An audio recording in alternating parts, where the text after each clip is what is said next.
So, జనరల్‌గా చంద్రబాబు నాయుడు ఏం చేస్తాడు, ఏదో విధంగా ఆ కేసుని మళ్ళా తిరగదోడి ఇప్పుడు ఎందుకంటే సీబీఐ ఇయన్నీ డిపార్ట్‌మెంట్లు జగన్ చేతిలోంచి వెళ్ళిపోయినాయి. అంతకుముందు జగన్ ఏ విధంగా చేశాడనేది మనం ఆ మాటలు అనకూడదు గానీ, అన్నీ ఏం చేయాలో అన్ని ఫేవర్లు చేసి ఒక లెవెల్‌ని నిలబెట్టుకుంటూ వచ్చారు. నేను ఎప్పటినుంచో చెప్తున్నాను ఈ కేసే నీకు పెద్ద ప్రతిబంధకం కాకపోతుందని. కానీ ఏదో శత్రుశేషం ఉండకూడదు కాబట్టి వివేకానంద రెడ్డి గారి మీద అతనికి ఎక్కడి వరకు ఉంటది కేసు. ఎందుకు పెట్టుకున్నాడో అంటే అతను ఎక్కడన్నా అని ఉంటాడు చిన్నోడు కాబట్టి ఈడు ఒకవేళ అయినా ఎంతకాలం ఉంటాడో ఆ టైప్‌లో మాట్లాడి ఉంటాడు. అవి మనసులో పెట్టుకుని ఆళ్ళు చేసింది ఇదంతాను. కానీ అవినాష్ రెడ్డి మీద కన్వీనియంట్‌గా అవినాష్ రెడ్డి ఆళ్ళ ఫాదర్ కూడా వాళ్ళంతా ఒకటే చోట ఉండే మనుషులు కాబట్టి వాళ్ళతోటి కాన్స్పిరసీ చేసి ఇంకా ఆడెవడెవడో ఉన్నారు కదా! దస్తగిరి వీళ్ళంతా తొట్టి గ్యాంగ్. మర్డర్ చేసినోళ్ళు తొట్టి గ్యాంగ్ అనకపోతే ఏమంటారు ఆళ్ళు? ఆ తొట్టి గ్యాంగ్ ఆళ్ళు వీళ్ళందరం కలిసి అతన్ని నరికేయమని చెప్పారు. ఓకే. దీన్ని ఆలస్యం అమృతం విషయంలాగా అమృతమైన న్యూస్ అది. ఎవరికి? గవర్నమెంట్‌కి గాని, జస్టిస్ డిపార్ట్మెంట్‌కి గాని. సో, ఆవిడ సునీత ఎవరో డాక్టర్ సునీత ఆవిడ పేరు. ఎవరో మన వివేకానంద రెడ్డి గారి అమ్మాయి పేరు. సో, వాళ్ళంతా కలిసి చాలా చాలా ప్రయత్నించి పాపం ఆవిడ తన ప్రొఫెషనల్ ఇది కూడా వదులుకుని ఢిల్లీ వెళ్ళి మొత్తం అన్నీ చేసి, ఎన్ని చేసినా కూడా జగన్ ఒక పక్క నుంచి ఇన్‌ఫ్లుయెన్స్ చేసి ఆ కేస్‌ని పైకి రాకుండా నొక్కేసడానికి సెంట్రల్‌లో కూడా చాలా పెద్ద పెద్ద వాళ్ళందరూ ఎందుకు హెల్ప్ చేశారంటే త్రూ సీబీఐ ఎందుకు హెల్ప్ చేశారంటే లేకపోతే ఇంతకాలమా ప్రతి ఒక్కడికి తెలుసది. ఆ మర్డర్ చేసినోడే ఈ విధంగా మర్డర్ చేసామంటున్నారు. ఇంకేం కావాలి ఇప్పుడు? ఇంకేం కావాలి? డైరెక్ట్‌గా గోటు చెప్పాలా? ఇంత డైరెక్ట్‌గా చెప్తున్నప్పుడు ఎవరు చేశారో, ఎవరు చేయించారో నేను జగన్‌ను కూడా వదలననే దస్తగిరి వాడు అన్నాడు. ఇన్నొచ్చినాయి మనకు సోషల్ మీడియాలో. ఒకటా రెండా ఈ 5, 6 సంవత్సరాల నుంచి ఎన్నో వచ్చినాయి. అప్పుడు కూడా ఏం చేయలేకపోయారు. బికాజ్ ఇన్‌ఫ్లుయెన్స్ అలా ఉంటది ఇక్కడ. ఇండియాలో ఏదైనా జరుగుద్దని. ఆ విధంగా చేసుకుంటూ వచ్చారు. చేసుకుంటూ వచ్చి మొత్తానికి అవినాష్ రెడ్డి ఫాదర్‌ని కొంతకాలం పెట్టి, అతనులు పెట్టి కొంతకాలం ప్రాసెస్ చేశారు. వాళ్ళే చేయించారు. ఎవరు చేయించమన్నారనేది ఇప్పుడు తెలుస్తుంది. అందరికి తెలుసది. అంతకంటే ఏంటి? సో, దాన్ని ఎవరు చేశారో, ఎలాగ ఆపుతున్నారో అనేది మనకంటే బాగా చంద్రబాబు నాయుడు తెలుసు. అతను 40 సంవత్సరాల నుంచి ఉన్నాడు. ఎవరు ఏ సీబీఐ ఆఫీసర్‌కి ఇన్‌ఫ్లుయెన్స్ చేస్తారో, ఏ విధంగా జరుగుతుంది, ఏ విధంగా సెంట్రల్ గవర్నమెంట్‌లో ఉన్న పాలిటిక్స్ చేస్తారనేది కంప్లీట్‌గా నాకంటే, మీకంటే, అందరికంటే ఎక్కువ చంద్రబాబు నాయుడుకి తెలుసు. ఇప్పుడది అవకాశం తీసుకొని పవర్‌లోకి వచ్చిన తర్వాతే మనం చేయగలం. పవర్‌లోకి వచ్చిన తర్వాత కూడా మోడీ గారి తరపున ఉన్నాం కాబట్టే చేయగలం. ఇష్టమో కష్టమో మోడీ గారితోటి కలిసిపోయాడు. మరి మోడీని, కేసీఆర్, జగన్ కలిసి ఆయన జైల్లో పెట్టారు. అది ఇతనికి ప్లస్ అయిపోయింది. దాన్ని బ్లెస్సింగ్ ఇన్ డిస్గైజ్ అంటారు. నువ్వు డిస్గైజ్ అంటే నువ్వు బ్యాడ్‌లో ఉన్నప్పుడు అది నీకు దీవెనలుగా పనిచేసేదాన్ని బ్లెస్సింగ్ ఇన్ డిస్గైజ్ అని ఇంగ్లీష్‌లో సామెత అది. ఆ విధంగా అది వర్కౌట్ అయిపోయింది. ఆయన చంద్రబాబు నాయుడు జైల్లో పెట్టింది వీళ్ళే. మోడీ గవర్నమెంటు, కేసీఆర్, జగన్. సిఐడిని స్టేట్ గవర్నమెంట్‌లో ఉన్న ఇన్వెస్టిగేటివ్ డిపార్ట్మెంట్ కూడా పట్టుకుని వేశారు. అదే రోజుకి బాగా పేరు వచ్చేయడంతోటి పవన్ కళ్యాణ్ కూడా దానికి ఆజ్యం పోసాడు. అలాగా తను బాలకృష్ణ, లోకేష్ అక్కడికి వెళ్ళి నేను యాక్చువల్‌గా ఆ టైంలో బంజీరాలో ఉన్నాను. హోటల్ బంజీరాలో. దానికి ఎదురుగుండానే సెంట్రల్‌కి జైలనమాట. ఇయన్ని సీన్లు అంటే బాగా వర్కౌట్ అయిపోయింది. వర్కౌట్ అయిపోయి ఆయన బయటకు వచ్చేటప్పటికి he has become hero. Chandrababu Naidu has become a hero of the state. ఇంకా ఆ దెబ్బ మళ్ళా కోలుకోలేదు. దాన్ని ఏదో కవర్ చేయడం చేశారు. ఈ దెబ్బని మనం వాడుకుందామని ఏ బీజేపీ అయితే వీళ్ళకి సహకరించారో అతను జైల్లో పెట్టడానికి వాళ్ళు ఏం చేశారు, చంద్రబాబు నాయుడును పవన్ కళ్యాణ్ ద్వారా కలిసిపోయి అతను ఓడించడమే మనం ఎజెండా ఫస్ట్. తర్వాత ఏం చేద్దామని ఆలోచిద్దాం. ముందు అతను ఓడాలంటే మనం అంతా కూడా కలిసి పోరాడాలి. లేకపోతే చంద్రబాబు నాయుడిని కొన్ని వందల సార్లు తిట్టాడు పవన్ కళ్యాణ్. పవన్ కళ్యాణ్ని కొన్ని వందల సార్లు చంద్రబాబు నాయుడు తిట్టాడు. చంద్రబాబు నాయుడు తరపున ఎన్ఆర్ఎస్కి అమ్మాసి తిట్టారు. లోకేష్ తిట్టాడు. కానీ లోకేష్ కూడా అన్నాడు, రోడ్లు వేయించాడు మా ఫాదర్ అంటే మీ బాబుదా అన్నాడు. ఎవడో పవన్ కళ్యాణ్. ఇవన్నీ ఉన్నాయి. నేను ఒకసారి ఎందుకు చెప్తానంటే పాలిటిక్స్లో ఒకసారి కలవాలనుకున్నప్పుడు ఒక ఎజెండా, కామన్ ఎజెండా ఏంటి? To defeat Jagan. జగన్ను ఓడించడం అనేది మెయిన్ ప్రాతిపదికగా పెట్టుకుని మనం అందరం కలవాలి, మన ఓటు చీలకూడదు అనే ప్రాతిపదిక పెట్టి తెచ్చింది Pawan Kalyan. The idea behind the entire defeat, the game of defeat for Jagan అనేది జగన్కి పవన్ కళ్యాణ్కి వచ్చి ఇంతకుముందు రిమైండ్ చేసిన దానికి అక్కడక్కడ చురకగా అనిపిస్తూ ఉంటుంది ఈ జనసేన వాళ్ళకి. పలకూడదు, నిజం మాట్లాడుకోవాలి. నేను అది మర్చిపోయి రేపు ఆలోచించి అలా ఉండకూడదు. నేను అలా ఉండను. నేను దాని గురించి చెప్తాను అనమాట. దాని గురించి మంచిగా మాట్లాడినప్పుడు భలే మాట్లాడాడు, మంచిగా లేకపోవడం జరిగింది చెప్పాను నేను. ఏం చెప్పాను, చంద్రబాబు నాయుడు వీళ్ళు తిట్టుకోవడం తెలియదా, ఎన్ఆర్ఎస్ అతను పావలాడడం తెలియదా, ఎన్ఆర్ఎస్ ఇతన్ని దత్తపుత్రుడు తెలియదా, ప్యాకేజ్ అన్నప్పుడు ఒక్కసారి డిఫెండ్ చేశాడా, నేను ప్యాకేజ్ ఇవ్వలేదని ఇప్పటికీ చెప్తున్నాను. ఈ రోజు కూడా అతను ఎందుకు ప్యాకేజ్ అంటున్నారు అని కలిసిన తర్వాత కూడా ఎందుకు ప్యాకేజ్ అంటున్నారు, నేను ఏమన్నా ఇచ్చానని అనలేదా, ఈ రోజుకి అండవు చంద్రబాబు నాయుడు పవన్ కళ్యాణ్ గురించి. సో ఇవన్నీ పక్కన పెడితే జగన్ని ఓడించడానికి వేసిన ప్రాతిపదికలో ఉన్న రహస్యం డెఫినెట్గా ఆ ఎజెండాని సక్సెస్ కావడానికి కారణం ఓన్లీ పవన్ కళ్యాణ్. ఓకే, దేశం అంతా తెలుసు, రాష్ట్రంలో తెలుగు రాష్ట్రాలందరికీ తెలుసు. ప్లస్ అతను నిలబడిన ప్రతి సీటు గెలిచాడు. అప్పుడు కూడా అన్నాం మేము వీడియోల ద్వారా, ఇంకొక 30 సీట్లు అడిగాను.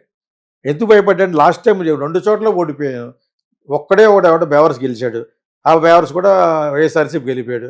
అంచేది ఇటువంటిప్పుడు నేను నిలబడడం అంత కరెక్ట్ కాదేమో అని చంద్రబాబు నాయుడు వాళ్ళు కన్విన్స్ చేసి దానికి పడిపోయాడు, నమ్మేశాడు. ఇప్పుడు ట్రెండ్ వేరే, ఈ ట్రెండ్లో నువ్వు గెలుస్తావు, అయినా కూడా ఎక్కువ సీట్లు అడగలేకపోయాడు. సో ఓకేనా. సో ఈ ఈ సందర్భంలో గెలిచారు కాబట్టి ఈ టైంలో శత్రుశేషం ఉండకూడదు అని చంద్రబాబు నాయుడు మెయిన్ ఏజెండా అంటే వాళ్ళ అబ్బాయికి రూట్ లైన్ చేస్తున్నాడు. రేపు వద్దట అతను తెలిసి అతను అక్కడ పెద్ద పప్పు చిన్న పప్పు కదా, ఈ పప్పును కరెక్ట్ చేసుకుంటూ వస్తే ఈసారికి మంగళగిరిలో గెలిచాడు. నువ్వు ఒక్క చోట కాన్సన్ట్రేట్ చేస్తేనే నువ్వు గెలుస్తావు అని బాగా కాన్సన్ట్రేట్ చేశాడు, అక్కడ ఓడగొట్టాడు. అదేందా డబ్బులు ఖర్చు పెట్టారు, ఫైనల్గా డబ్బులు ఖర్చు పెట్టకుండా ఏది జరగదు. ఓకే, ఇంక్లూడింగ్ పవన్ కళ్యాణ్ కాన్స్టిట్యున్సీలో కూడా డబ్బులు ఏదో కొంచెమో తొనమో పడో ఖర్చు పెడితేనే, ప్లస్ అతనికి ఉన్న మూమెంట్ కాపులు సపోర్ట్ చేయడం అంతా బాగా వర్కౌట్ అయ్యింది. సో అటువంటి టైంలో ఇప్పుడు చంద్రబాబు నాయుడు ఏం చేస్తాడు ఈ వయసులోనూ, కొడుకు అంటే టీడీపీ, దాన్ని రూట్ క్లియర్ చేసి సుఖవంతంగా ప్రయాణం అవ్వాలి. ఏమంటారు, ప్రసవ వేదన సుఖంగా జరగాలంటే అక్కడ లైన్ క్లియర్ చేయాలి.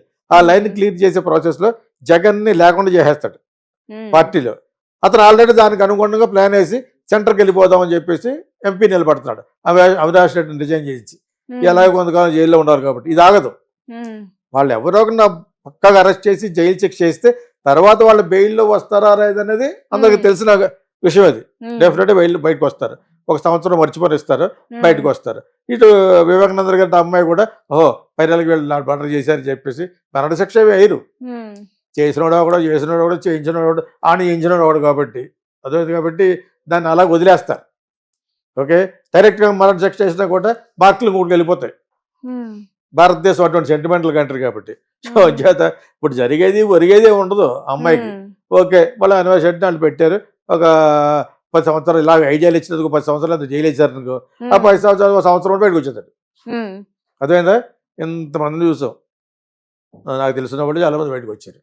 ఓకే, సో ఇవన్నీ జరుగుతూ ఉంటాయి. ఇవన్నీ జరిగేది ఎక్కడంటే భారతదేశంలోనే. ఇప్పుడు లాను మార్చారు, క్రిమినల్ లా మార్చిన లాస్ ఏంటనేది ఇంకా పోలీస్ ఆఫీసర్లు మనకి చెప్పాలి బాగాను. సో చంద్రబాబు నాయుడు గారి ఎజెండా ఏంటంటే జగన్కి దెబ్బ కొట్టాలి. నువ్వు కొడితే దెబ్బ కొట్టించుకోవడానికి రెడీగా ఉండడు, ఎందుకంటే ఇతని సహాయం ఇంకా మోడీ గారికి కావాలి, జగన్ సహాయం మోడీకి కావాలి. అని చేస్తే సెంట్రల్కి వెళ్ళిపోతాడు, వెళ్ళిపోయి అక్కడి నుంచి చక్రం తిప్పుతాడు అనుకోండి డబ్బులతోటి. డబ్బులు పడ్డవాళ్ళు ఎవరు, ప్లస్ ఏమో జగన్ మోడీ గారు జగన్ అంటేనే ఇష్టం, దాని చంద్రబాబు నాయుడు ఇక్కడ కాంట్ బట్ పొజిషన్లో కలిశారు బికాజ్ ఆఫ్ పవన్ కళ్యాణ్.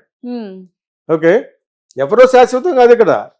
ఇప్పుడు ఎవరో మన పవన్ కళ్యాణ్కి కూటమికి పరపతి పడిపోయినట్టు ఏదో ఒక ఇన్సిడెంట్ జరుగుతుంది రేపు, మొత్తం వీళ్ళు అనవసరంగా వేసారు, వీళ్ళకి ఓటు అనిపించుకొని వచ్చినప్పుడు అక్కడ మళ్ళీ ప్లేట్ మారిపోద్ది.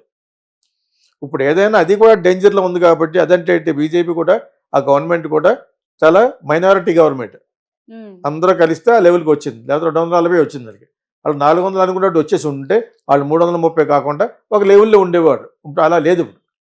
సో వాళ్ళు కూడా జాగ్రత్తగా ఉంటారు, because everything is depending on the voting in the parliament for state voting in the assembly.